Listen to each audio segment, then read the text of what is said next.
Alors nous sommes le 27 septembre 2006, et ça c'est la vie de Jean-Paul, le titre du document, la vie de Jean-Paul, partie numéro 2. Donc mon grand-père il a 15 ans, et mon grand-père il est adopté par la famille Leray, par le grand-père Leray et la grand-mère Leray. La grand-mère Leray s'appelle Marie-Louise, je crois. Si quelqu'un connaît le nom du grand-père Leray, ça m'intéresse. Et donc mon grand-père Faucheux, il est adopté par ces gens-là en 1922. Et puis, en 1922, apparemment, à 16 ans, il tombe amoureux de leur fille, la Amandine. Et comment je sais ça? Parce que mon grand-père a un cahier de chansons et il en parle, dans une des chansons, qu'il a priori créé.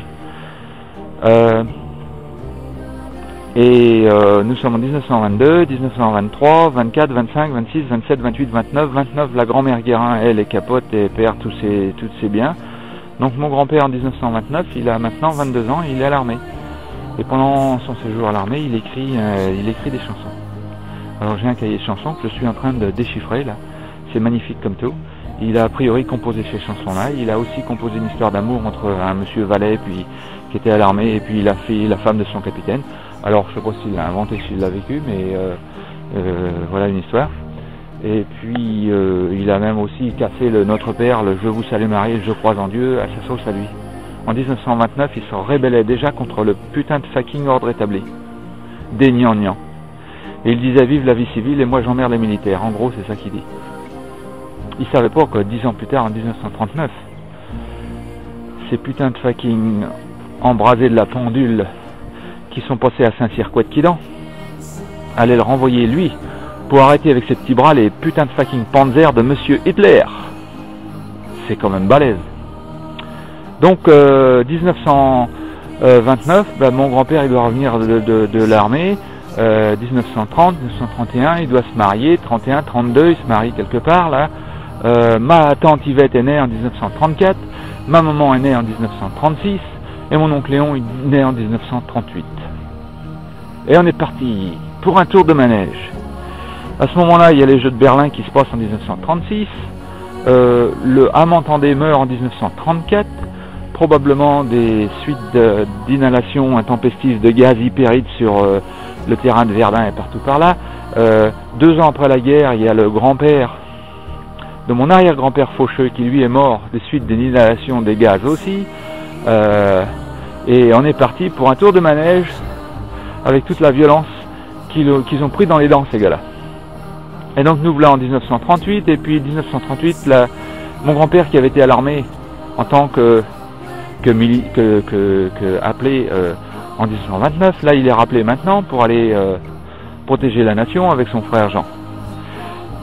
Et puis le voilà parti quelque part dans l'est de la France pour empêcher les panzers de venir, et puis il revient en 1939, il prend une photo, et j'ai une belle photo là que j'envoie à toute la famille, et puis c'est la photo du supplicié, il sait qu'il va peut-être pas revenir. Et la grand-mère Leray qui a vécu déjà les souffrances de la Première Guerre mondiale, elle fait un signe de croix sur... elle lui fait une bénédiction et puis elle se dit bon, au revoir, je fais une croix sur toi. Elle se prépare mentalement. Et puis le 10 mai 40 arrive, les chars rentrent dans l'hexagone, tuent tout le monde partout, à droite, à gauche, au nord, au sud, au centre, 92 000 morts français. En une période de 6 semaines. L'état-major de la France, qui est plus libre maintenant, est débordé. Il ne peut plus envoyer des lettres assez vite à toutes les familles.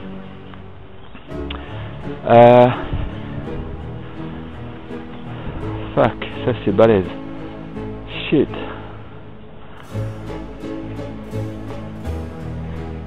Ils font appel à Pétain. Pétain signe l'armistice, il va signer la main de Hitler. A priori le 16 juin, quelque chose comme ça. Le 18 juin, le général de Gaulle se borde dans un avion, il part en Angleterre. Et puis, il va à la BBC, et puis il dit à tous les Français qui veulent pas vivre sous le joug de l'occupant, venez me rejoindre, moi, et je vais vous donner votre liberté. Mon grand-père est fait prisonnier. Il reste prisonnier en France dans ce qu'on appelle un front de Stalag aux alentours d'Épinal là-bas. Il y a un front de Stalag, j'ai pas le numéro, mais je sais qu'il est resté là-bas pendant 6 mois parce que j'ai une photo de lui le 16 septembre, donc il a été fait prisonnier au mois de juin Le 16 septembre, il y a une photo de lui avec un autre prisonnier et une petite fille à Saulx. Et si on passe un article dans les journaux locaux à Saulx, on va peut-être pouvoir retrouver qui est la petite fille, on va peut-être pouvoir retrouver une partie de ce passé-là. Donc il reste là prisonnier. Et pourquoi il est prisonnier là? Parce que les derniers prisonniers qu'ils ont pris, les Allemands en France, ils ont pris 1 800 000 soldats français qu'ils ont emmenés en Allemagne. Et ils ont fait la même chose sur tous les fronts là où ils étaient.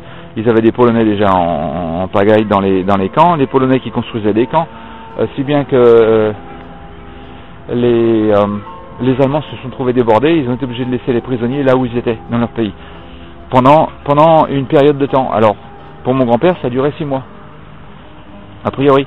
Et mon grand-père est rentré, les premiers qui sont arrivés à Gorlitz, là où mon grand-père a été interné en Allemagne, en Silésie, la frontière maintenant entre l'Allemagne et la Pologne, eh bien c'est début 41. Début 41. Donc il est a priori arrivé là aux alentours de février 41.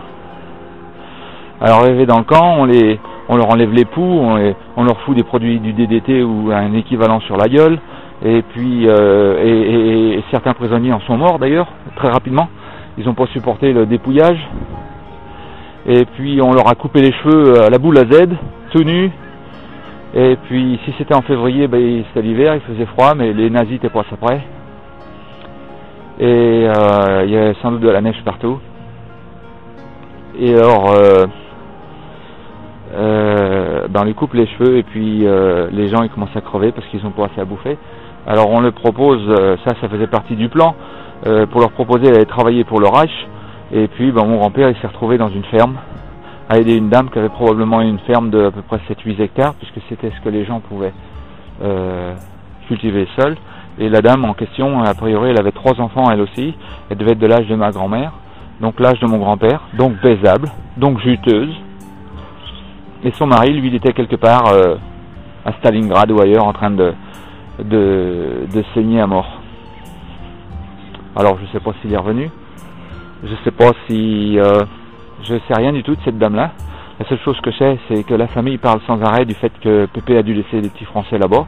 Bon, a priori, s'il en a laissé des petits Français, c'est ou des jumeaux ou c'est une naissance, à mon avis. Donc c'est ou un petit Français ou une petite Française ou 2 jumeaux qui sont nés d'un coup. Mais a priori, il a eu une relation avec cette dame. Et pourquoi ça? Parce que cette dame-là, c'était interdit d'avoir des relations avec des Allemandes sous peine de pendaison immédiate au pommier du coin. Le fait est que cette dame-là, elle a recommandé à Pépé qu'il fallait qu'il trouve un travail ailleurs parce que la Gestapo était près leur cul. Donc Pépé a quitté la ferme. Combien de temps il est resté, je sais pas, probablement peut-être un an, peut-être 18 mois, mais probablement quelque chose comme ça. Pendant qu'il était à ce jour à la ferme, il devait rentrer au camp ou dans un mini-camp quelque part tous les soirs, donc il devait amener à bouffer à ses copains. Il volait des œufs à la ferme. Et puis il s'est retrouvé à faire d'autres jobs. Alors on ne sait pas trop ce qu'il a fait parce que l'histoire là, personne n'en m'en a parlé. Mais il a fait d'autres jobs, peut-être travailler dans une scierie. Il y avait beaucoup de scieries à l'époque dans le coin et il y avait aussi des mines de charbon. Alors soit qu'on les envoyait à la mine de charbon, soit à la scierie.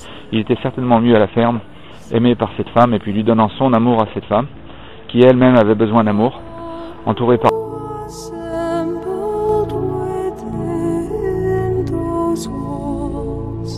that I was the hope